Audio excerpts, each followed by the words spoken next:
दीदी, गांव कितना अच्छा लगता है ना। कितना हरा भरा और खुला खुला।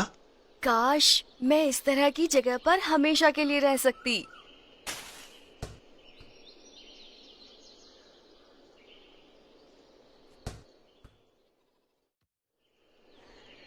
दीदी, देखो ये फूल कितना सुंदर है।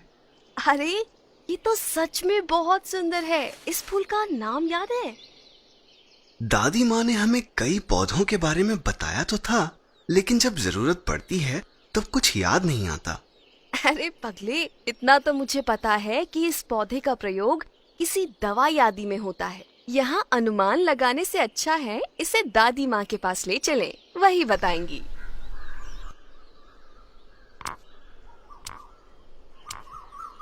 अम्मा देखो, ये फूल मुझे बाहर मिला। क्या नाम है इसका? ये फूल तुम्हें कहाँ से मिला दीपा? ये हमें पास के मैदान में मिला अम्मा। अरे ये तो कलिहारी का फूल है। इसे अग्निशिखा भी कहते हैं। ये फूल औषधीय गुणों से भरपूर होता है। इसके इस्तेमाल से जोड़ों का दर्द, गठिया और त्वचा के कई रोग गायब हो जाते हैं। अरे वाह अम्मा, ये तो बहुत ही काम का पौधा है। हाँ हरी, कलिहारी के फूल को कुछ बीमारियों की रामबाण औषधि माना जाता है। अम्मा, आप पेड़ पौधों के बारे में इतना कुछ जानती हो।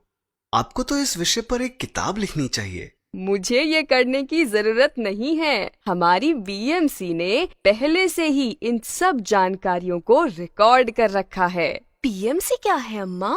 बीएमसी जैव विविधता प्रबंध समिति है।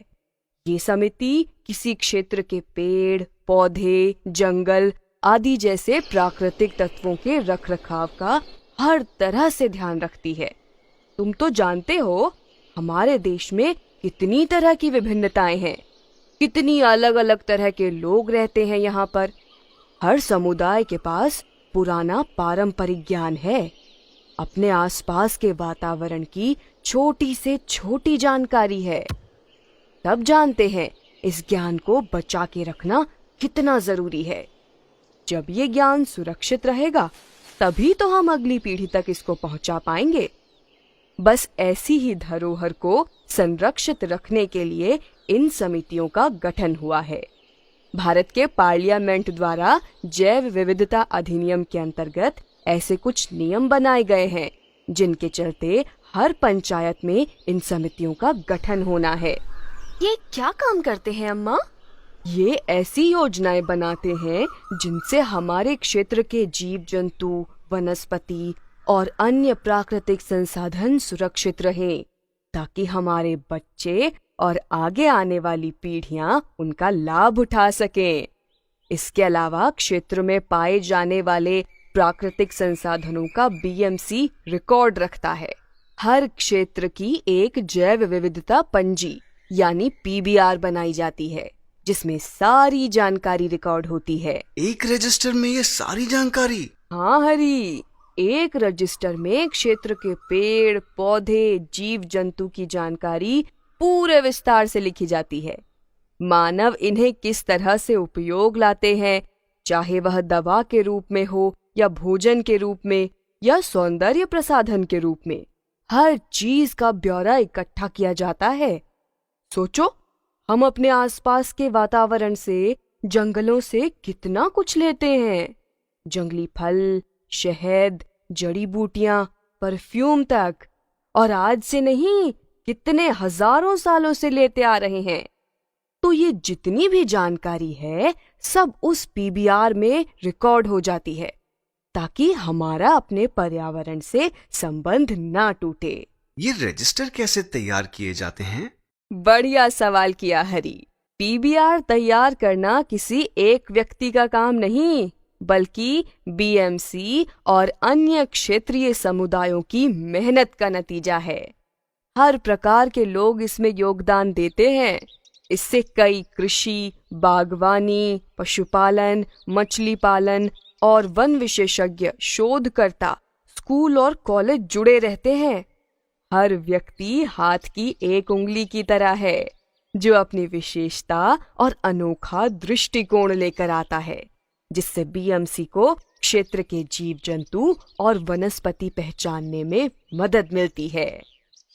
तो क्या पीबीआर का ध्यान मुख्य रूप से जैविक संसाधनों पर ही रहता है?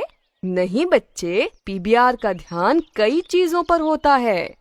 स्थानीय लोग, जैविक संसाधनों पर उनकी निर्भरता, जैव विविधता और लोगों की पारंपरिक जानकारी, जिसमें कृषि, पशुपालन पद्धति इत्यादि शामिल हैं।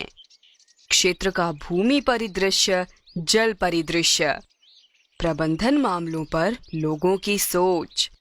अरे ये तो बहुत ही दिलचस्प है। फिर क्या होता है? चलो मैं विस्तार से बताती हूँ। पीबीआर जैव विविधता प्रबंध समितियों द्वारा किए जाने वाले काम की नींव होता है। शुरुआत में बीएमसी स्थानीय जानकार लोगों और तकनीकी विशेषज्ञों के साथ बैठक करता है। इस बैठक में पीबीआर के उद्देश्य पर चर्चा होती है। फिर जानकारी इकट्ठा करने के लिए सदस्यों को ट्रेनिंग दी जाती है। इसके बाद स्थानीय जानकारी को इकट्ठा करने का काम शुरू होता है। इस उद्देश्य से कई लोगों का इंटरव्यू लिया जाता है और मेंबर अपने फील्ड के अनुभव भी रिकॉर्ड करते हैं। इंटरव्यू किन लोगों का लिया जाता है अम्मा?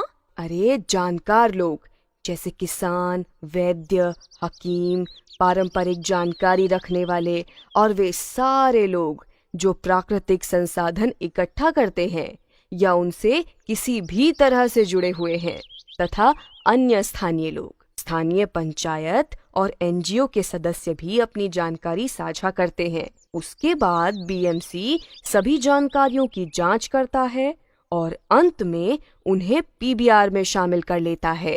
तो क्या सारा पारंपरिक ज्ञान पीबीआर में रिकॉर्ड होना चाहिए? नहीं, पारंपरिक ज्ञान को नहीं रिकॉर्ड किया जाता, अपितु वे लोग जिनके पास पारंपरिक ज्ञान है उनका रजिस्ट्रेशन होता है। देखो, यहाँ 3 विकल्प हैं। पहला यह कि लोग अपनी विशेषज्ञता का क्षेत्र और संपर्क डिटेल इत्यादि दर्ज करा दें। दूसरा यह कि अगर उनकी इच्छा हो तो उनके पास जो भी विशेष पारंपरिक जानकारी है उसे दर्ज करवाया जा सकता है, पर ये आवश्यक नहीं है। तीसरा विकल्प है कि दूसरे लोग ऐसे लोगों का नाम लिखवा दें जिनके बारे में ये समझा जाता हो कि वे पारंपरिक ज्ञान रखते हैं। पीबीआर का उद्देश्य पारंपरिक जानकारी तथा प्रथाओं का संरक्षण है। जानकारी तो हमेशा ही जानकार की संपत्ति रहती है। जैव विविधता पंजी के दस्तावेजीकरण की प्रक्रिया में कई चरण शामिल होते हैं। पहला चरण है लोगों को उनके क्षेत्र हेतु पीबीआर दस्तावेजीकरण की जरूरत के बारे में जागरूक करना। अगला चरण सदस्यों एवं जैविक संसाधनों और परंपरागत जानकारी पर डाटा एकत्रित करने के इच्छुक लोगों का प्रशिक्षण। तीसरा चरण डाटा एकत्रित करना और सर्वेक्षण। उसके बाद के चरण में डाटा का विश्लेषण और सत्यापन होता है। फिर लोक जैव विविधता पंजी पीबीआर को तैयार किया जाता है और आखिरी पर सबसे महत्वपूर्ण चरण है जानकारी का डिजिटलीकरण। पर अम्मा, पीबीआर में संपूर्ण जानकारी रिकॉर्ड करवाने की क्या जरूरत है? अरे बच्चे, इस जानकारी को रिकॉर्ड करने के बहुत फायदे हैं। पीबीआर के दस्तावेजीकरण के लाभ। स्थानीय लोगों की आजीविका का समर्थन करने के लिए कृषि, पशुधन, मछली, वन संसाधनों के लंबे समय तक चल सकने वाले प्रबंधन को बढ़ावा देना। जैव संसाधनों तक पहुंच के लिए और एबीएस के आवेदन पत्रों पर प्रतिक्रिया प्रदान करने के बदले में स्थानीय आय उत्पन्न करने के अवसर बनाना। जैव विविधता प्रबंधन योजना तैयार करने के लिए जानकारी एकत्रित करना। जैव विविधता से संबंधित चिंताओं और प्रतिकूल गतिविधियों के प्रभावों को दूर करने में मदद करना।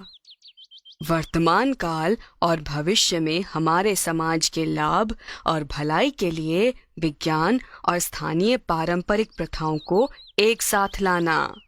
तो ये सारी बात तो जानकारी रिकॉर्ड करने की हो गई, पर जब इन संसाधनों के उपयोग की बात आती है तब क्या होता है? क्या बात है हरी, तुम बहुत ध्यान दे रहे हो। बड़ा अच्छा सवाल है यह। तो देखो, इन जड़ी बूटियों का, जीव जंतुओं का इस्तेमाल केवल हम लोग नहीं करते, बड़ी बड़ी कंपनियां भी करती हैं। दवाइयां बनाने के लिए, सौंदर्य प्रसाधन बनाने के लिए। वह हमारे क्षेत्र के आसपास के वनों के किसी पेड़ पौधे इत्यादि पर रिसर्च करना चाहती हैं। उनसे कोई ना कोई ऐसी वस्तु बनाना चाहती है जिसे वे बाजार में बेच सके। ऐसे ही हमारे यहाँ वैद्य, नीम हकीम इन जड़ी बूटियों का प्रयोग करके दवाइयाँ बनाते हैं। इस प्रकार के उपयोग का लेखा जोखा बीएमसी रखती है। किस संसाधन का कितनी मात्रा में उपयोग हुआ है, कितना शुल्क एकत्रित किया गया है, यह सारा ब्यौरा बीएमसी के पास होता है। आपका मतलब है कि जैव विविधता से जुड़ी छोटी से छोटी जानकारी इस पीबीआर में होगी? बिल्कुल सही। पीबीआर को एक बार में तैयार करके अलग नहीं रख दिया जाता। ये एक इलेक्ट्रॉनिक रिकॉर्ड होता है जिसे नियमित रूप से अपडेट किया जाता है। हमारे देश के संविधान की तरह पीबीआर भी जीवित है, जिसमें हमेशा चीजें जुड़ती घटती रहती हैं।